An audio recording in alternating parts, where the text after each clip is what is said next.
gig. Can you just give us an idea, I guess, kind of daily of how you're going to set up trainings and just think about developing this team along with the first team and how you'll be working with the technical director as well?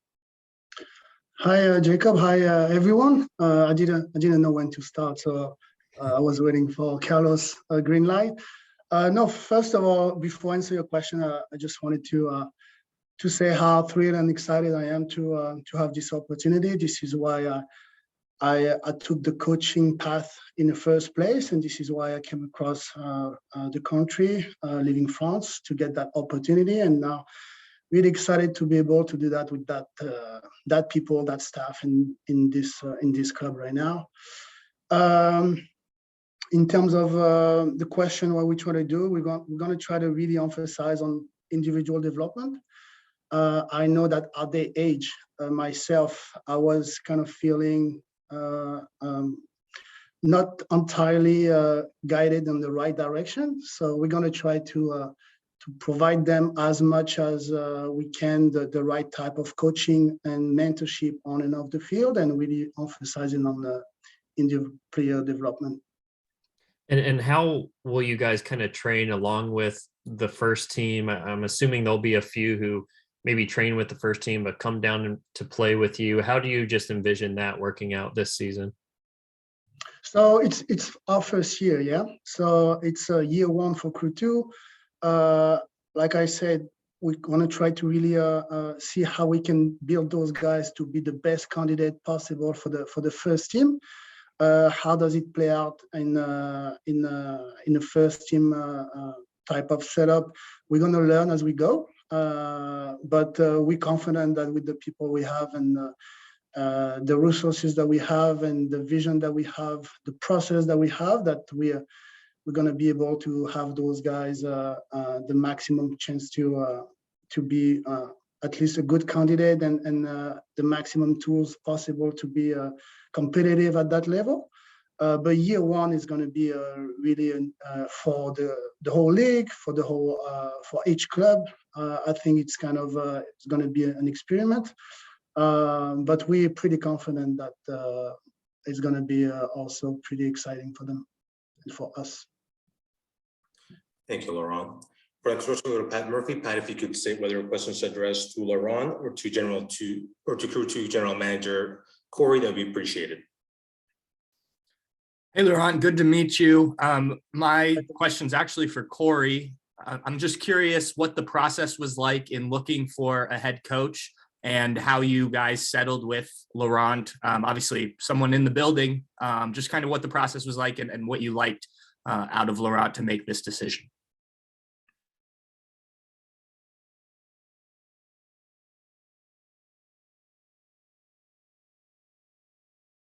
Pat.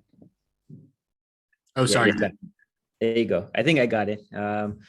In terms of what we're looking for in general, obviously someone with experience developing young players, someone who has pro experience as well when it comes to a first team or second team, someone who has experienced themselves being in a setup like this so they can relate to the players, and most importantly, someone who's a good human being. I think that's really, really important. And so not to mention someone who has a great amount of patience and understanding.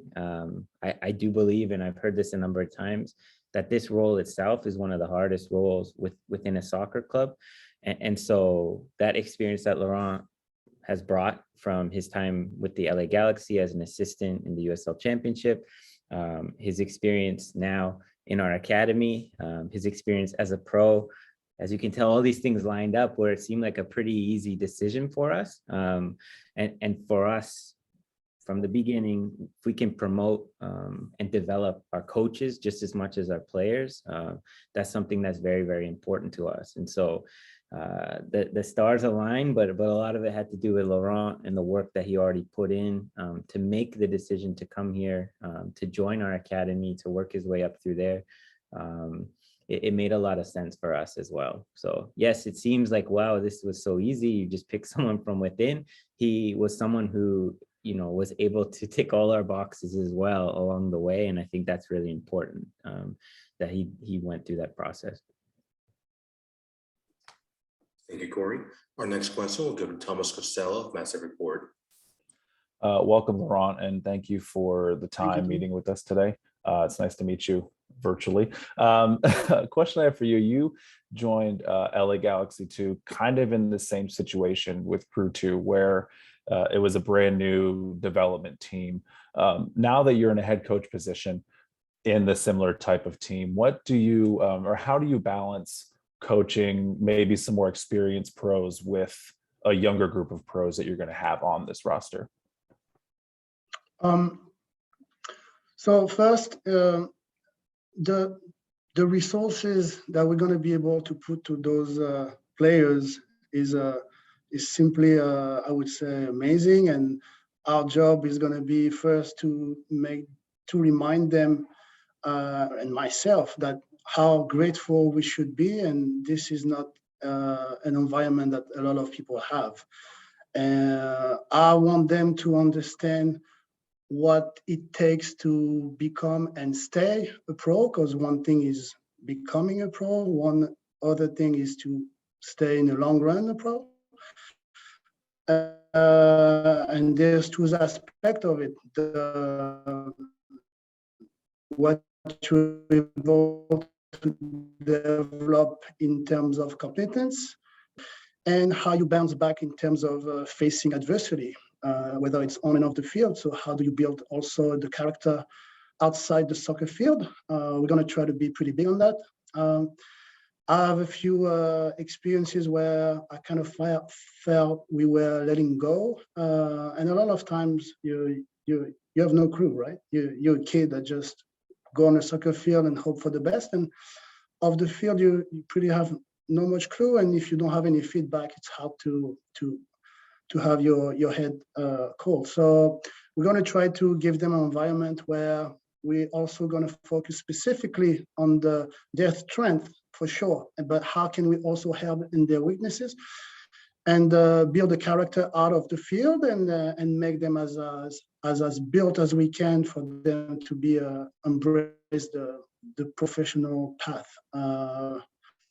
at some point. Thank you. Next, we'll go to Derek Smith of Massive Report. Derek, go ahead.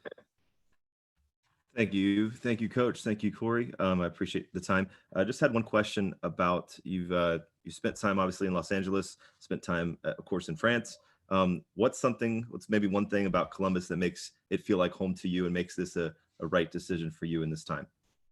So the major difference is when I left France is because Galaxy was at the time the first, if I recall well, the first academy, the first MLS franchise to put a second team in a second division platform. So that was pretty exciting.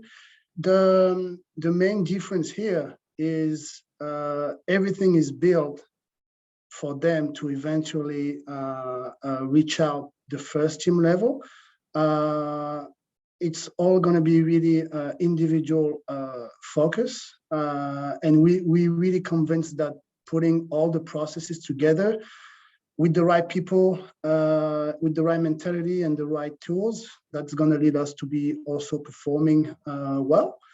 And yeah, so all those things align. It's this thing at the Crew where I really feel that it is built for the young prospect and young potential to really have a chance eventually to reach the first team.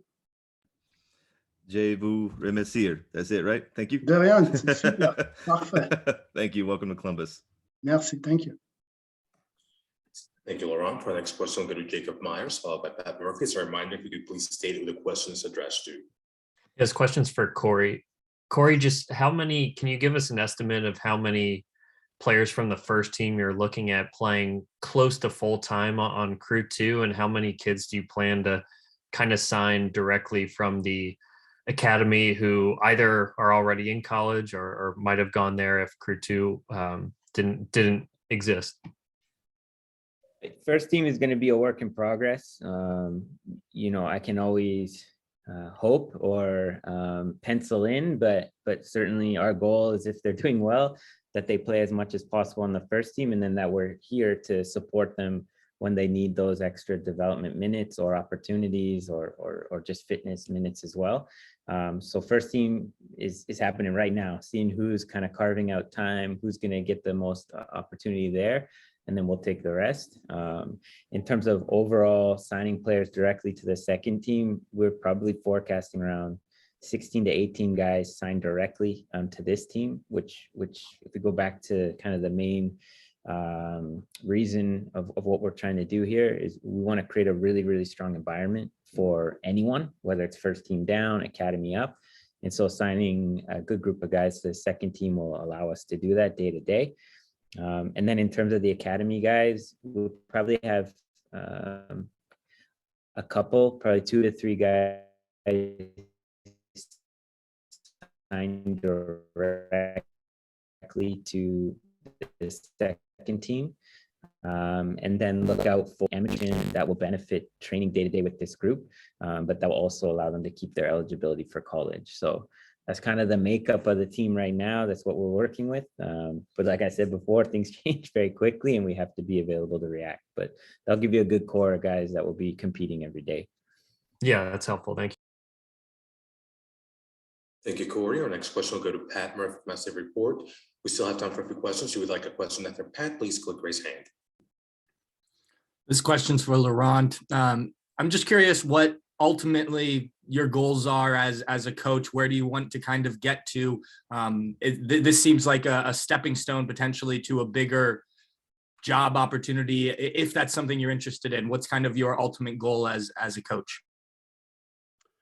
It's pretty simple. I like to give back to the people that trust me. We're surrounded by a quality human being that have a vision, and so first of all, it's to give the confidence back, and we think we have a good idea on how we can be successful and productive with this category / platform. The other thing is, I like I said, I went through a process myself younger and as a young adult too, where I felt what was missing, and we think we have an understanding of how we can be more efficient in those aspects. So my goal with my staff, with this group as a coaching year 1 with Crew 2, it's to have a process that is undeniable in terms of what a good example to build a clear pathway for the first team can look like as a second team platform. And what's your relationship like already with Caleb and the first team staff, and how do you see that growing now in this role? So the new facility, it made it easy for us to interact with each other.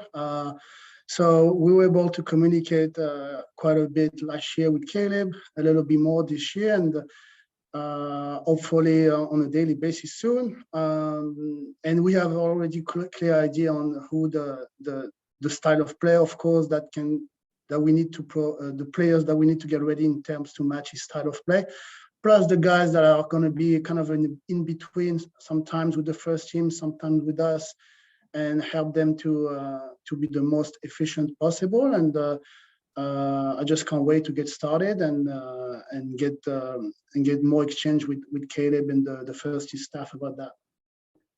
And one last question for Corey. I know you said you told Thomas last week that there could be some roster news and more staffing news. Where in the process is everything in that aspect? I'm sorry, you've been cut. I didn't hear anything. Oh, sorry. For Corey, which last week he told Thomas that there was going to be more news coming soon, staffing roster. I just wondered where in the process things are in that aspect. Yeah, so we are, I guess, day 1 officially today. We'll have a group of players doing some entry medicals. We'll have guys doing some testing. And then we will slowly kind of grow that group. So with the first team, we've had a few players, in and amongst that group already. And so whether they're coming back or staying, we're still kind of discussing that now. So officially week 1 is now for the second team, but, given that we suspect that the league will start towards the end of March, we still have some time. So we'll lead up this week. We'll get the group together. We'll start to roll out, the staff announcements and get those guys in front of you. And then from there, we have about 10 guys that are signed, and we'll continue that for the next few weeks to add to the group. So I believe within the next week and a half, you'll get a pretty good core idea of who's with us, and then we'll continue to add that all the way up until the first game.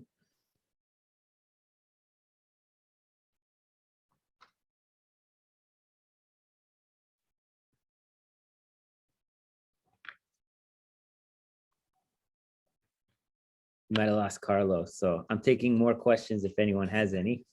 Please remember to Can you guys raise hear me? Final question will go to Derek Smith. Go ahead, Derek. Thank you very much. This is for Corey. Specifically on the amateur agreements that you touched on a few minutes ago. Is that something where your intention as a club, obviously without going into specifics, is that something that gives you freedom to find talent either in the area or in the region that can help you bring them into the crew fold, just like you've done almost with academy players at the under 18 level? Is there is there any parameters that govern that as far as regional, or is that something where if you found someone back in, a place far away or a place close by, where they could come to school here, potentially in Ohio, is that something where you can get creative with that, or is there pretty much a tight seal to that? Yeah, it's pretty tight. So when we refer to the amateur agreements, we're really referring to the academy players. So any rules that surround the academy, pretty much how someone would enter the academy. They obviously have to be domestic, or potentially you couldn't just recruit someone from another country into the academy unless it was for non-soccer reasons. So amateur agreements are really the guys that will fill in from the academy, our next best guys, give them a taste into this environment. You can play them as well, but those contracts